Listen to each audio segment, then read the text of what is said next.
자, 제6강 부동산 수요에 대한 키 핵심 강의입니다. 부동산 수요에서는 다시금 얘기하지만 결론은 이겁니다. 결론은 수요 곡선이 어떻게 그려진다고요? 이렇게 우하향하는 형태로 그려집니다. 왜냐하면 가격이 요 쌀 때는 요만큼 구입하려고 했는데 비싸면 덜 구입할 수밖에 없는 거죠. 여기서 요걸 그리면 이렇게 그려지는 겁니다. 이렇게 가격이 올라가면 소비량을 줄이려고 하고 하락하면 늘리려고 하는데 이때 해당 재화의 가격이 변할 때는 곡선 상에서 움직입니다. 이걸 뭘 한다고요? 수요량이 변했다. 근데 해당 재화의 가격 이외의 요인이 변한다. 소득이라든가 이자율, 세금 이런 것도 변하면 곡선 자체가 오른쪽 아니면 어디로요? 왼쪽으로 이동한다. 이거를 수요의 변화다. 이게 핵심입니다. 요게 핵심입니다. 자, 그러면 이걸 하기 전에 몇 가지 잡다한 얘기를 해보겠습니다. 물론 다른 것도 다 기억하셔야 됩니다. 자, 수요라는 게 정의를 한번 내려보겠습니다.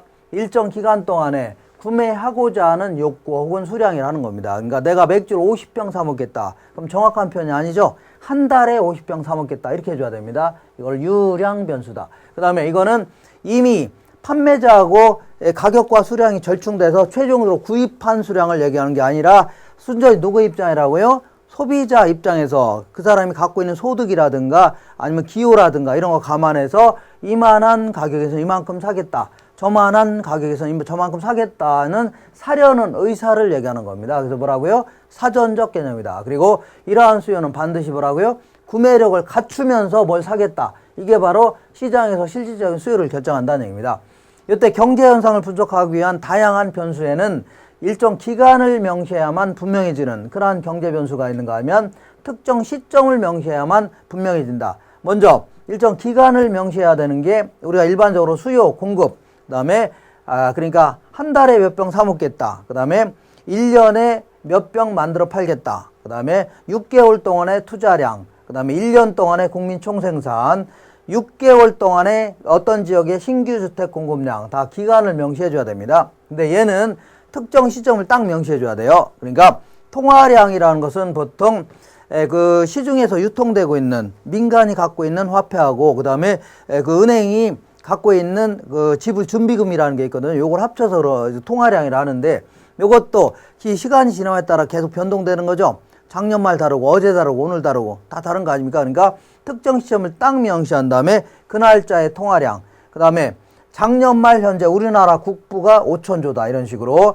그 다음에 재작년 말 현재 외환 보유고가 2천억 달러였다 이런 식으로, 그 다음에 순자산하면 자산에서 부채를 뺀 겁니다. 그래서 이 자산 규모는 계속 변동될 수 있죠. 자신의 자산이든. 그러니까 이것도 특정 시점을 명시해서 작년 말 현재 내 재산이 빚 다 빼니까 1,500만 원 너무 작네요. 1억 5천이다. 이런 식으로 주택 재고량도 항상 특정 시점에서 존재량을 얘기합니다.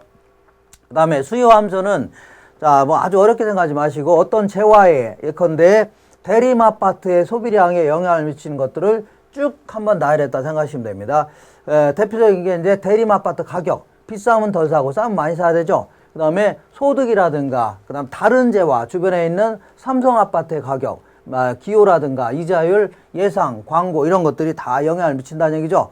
요때, 이걸 다 그래프를 가지고 분석하는데, 요때, 자, 그래프상에서 이런 것들이 변할 때 어떻게 표시가 되냐, 그런 얘기인데, 요때, 해당 재화의 가격이 변하잖아요. 가격이 변하면 그래프 상에서 왔다 갔다 합니다. 이걸 뭘 한다고요? 수요량이 변했다. 근데, 나머지 요인들 있죠? 나머지 요인들이 변하면 곡선 자체가 오른쪽 아니면 왼쪽으로 이동한다. 이걸 뭘 한다고요? 수요가 변했다. 이렇게 얘기합니다. 다른 요인들이 변하면. 그래서 요거의 핵심은 요런 것들이 변할 때 곡선 자체를 오른쪽으로 갈 건지 어디로요? 왼쪽으로 갈 건지 요게 핵심입니다. 요때 아까는 소득이 증가하면 수요를 증가시키기가 일반적이죠. 근데 어떤 재화는 연탄 같은 경우는 소득이 증가하면 오히려 수요를 감소시킨 재화도 있다는 얘기죠. 이거를 열등재라는 겁니다. 그 다음에 자, 요번에 분석하려고 한 재화를 오비맥주로 하고 저 주변에 있는 다른 재화를 하이트라고 해볼게요.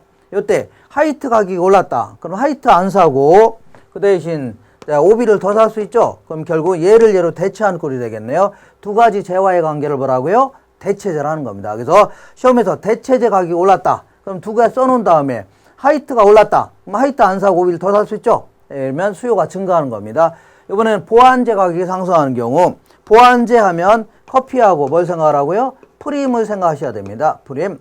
그럼 프림 가격이 올랐다. 그럼 프림 안 사려고 하죠? 그럼 커피도 덩달아 안 사려고 하겠네요. 그래서 이때는 만약 어떤 재화에 있어서 보완제 가격이 올랐다. 그럼 해당 재화의 수요는요, 감소시켜야 됩니다. 그래서 항상 대체제 하면 오비하고 화이트를 생각하시면 되고, 그 다음에 보완제 하면요, 커피하고 프림을 생각하면서 문제를 풀으시면 됩니다.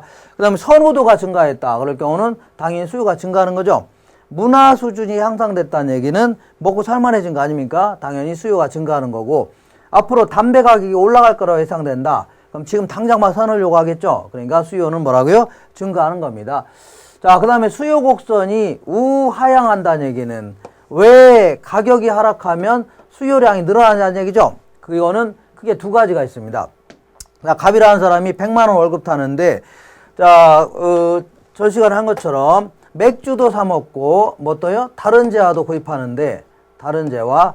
왜 맥주 가격이 하락하면 맥주의 소비량을 늘리려고 하냐? 그 얘기는 하락하면, 그러면 상대적으로 맥주 가격만 하락하고 다른 재화는 그대로다. 그러면 다른 재화는 비싼 꼴이죠? 그럼 비싼 걸 덜 사고 싼 거를 더 많이 사려고 한다는 얘기입니다. 이걸 말한다고요? 대체 효과다. 그러니까 이번에 대체 효과는 없다 하더라도 맥주 가격이 하락했죠? 그럼 옛날하고 똑같은 양을 소비할 때 돈이 좀 남지 않습니까? 소득이 늘어나는 효과가 나타납니다. 그러다 보니까 얘가 됐든 더 많이 살 수 있죠? 요거를 소득 효과라는 겁니다. 그러니까 대체 효과와 무슨 효과 때문에? 소득 효과 때문에 소비량을 늘리려고 한다. 그런 얘기죠. 이렇게 해서 요 정도 핵심적인 내용은 요것만 잘 기억하시면서 특히 대체제, 보완제 이런 내용만 잘 정리하시면 됩니다.